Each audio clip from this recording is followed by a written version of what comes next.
लोग कहते हैं कि जीव खाली हाथ आता है, खाली हाथ जाता है, लेकिन हमारे गुरुजन कहते हैं कि न कोई खाली हाथ जाता है, न कोई खाली हाथ आता है। तो 4 चीज लेके वो आता है, 4 चीज लेके वो साथ में जाता है। पहला क्या है? काल। काल माने समय। जन्म से लेकर मरण तक आपका टिकट कन्फर्म है, कब जन्म लेंगे और कब आप मृत्यु को प्राप्त करेंगे, पंचभौतिक शरीर का त्याग करेंगे, ये कन्फर्म है। जो काल है ये कि आप साथ में लेके आएंगे और साथ में लेके जाएंगे। कर्म, जो कर्म है, करई जो कर्म पाओ फल सोई, निगम नीति असतः सब कोई। अध्यात्म निर्माण में कहा गया है कि सुख से दुख से न को अपि दाता परो ददाति कुबुद्धि रेसा, अहम करोमिति वृथाभिमाना स्वकर्म सूत्र गतितो ही लोका।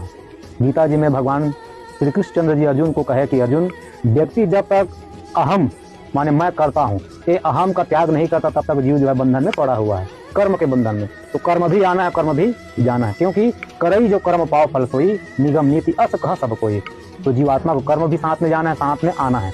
और काल कर्म स्वभाव, जो आपको स्वभाव बन गए हैं, वो स्वभाव साथ में रहेगा और साथ में फिर जाएगा, कहीं भी यूं चले जाइए आप। और जो आप में गुण है, तो ये 4 चीज साथ में आना है, 4 चीज साथ में जाना है। बाकी धन दौलत सुख संपत्ति परिवार, इसको पूज्य बाबा गोस्वामी बिना पत्रिका में लिखते हैं, सुत बनितादिक जान स्वारत रत न करुणे सभी ते, अंत हो तो ही तजेंगे पामर, तू न तजे बहीते मन पछते ही अवसर बीते।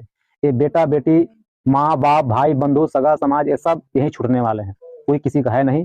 तो इसमें आप अपना ज्यादा मन आसक्त मत करिए, ये पूज्य बाबा गोस्वामी जी कहते हैं। और घर द्वार संपत्ति, अरे जीवात्मा की कौन कहे, हम तो 2 हाथ वाले हैं, यहाँ हजार हजार हाथ वाले भुजा वाले भी कुछ नहीं ले गए। सहस बाहु 10 बदन आदि निप, बचे न काल बलीते, हम करी धन धाम संवारे, अंत चले उठे रीते, मन पछते हैं अवसर बीते। सहस्त्र बाहु जिनके 1000 भुजाएं थी, वो भी धराधाम संवारे, बनाए धराधाम, लेकिन कुछ नहीं ले गए। तो ये सब संपत्ति जो यही रहना है, इसको कोई नहीं ले जाता है, न कोई उसको ले जा पाता है, न कोई ला पाता है। और सबसे बड़ी संपत्ति जो लाना ले जाना है क्या? वो कबीरा सब जग निर्धना, धनवंता नहीं कोई, धनवंता सोई जानिए दे राम रतन धन होई। ये राम रत्न रूपी धन ही साथ में आएगा और साथ में जाएगा। गीता जी में भगवान कृष्णचंद्र जी कहे कि अर्जुन, यम यम वापी स्वर्ण भावम त्यजन्ते कलेवरम, तम तमई वैति कौन्तेय सदा तद्भाव भाविता। अंतिम काल में जीवात्मा जो है, जिस चीज को याद करके शरीर का त्याग करता है, तम तमई वैति कौन्तेय, हे कौन्तेय अर्जुन, उस जीवात्मा को उसी चीज की प्राप्ति होती है। और भगवान का नाम ले लिए, भगवान को याद कर लिए, तो नीचे में कृष्णचंद्र जी कहते हैं कि अर्जुन, अंत काले च मामैव स्मरण मुक्त्वा कलेवरम।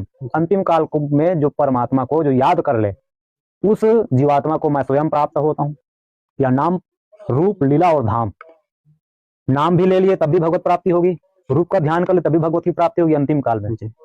नाम रूप लीला, भगवान की कथा को याद कर ले, चिंतन कर ले, तब भी भगवत की प्राप्ति होगी, और धाम के चिंतन कर लिए तब भी प्राप्ति होगी।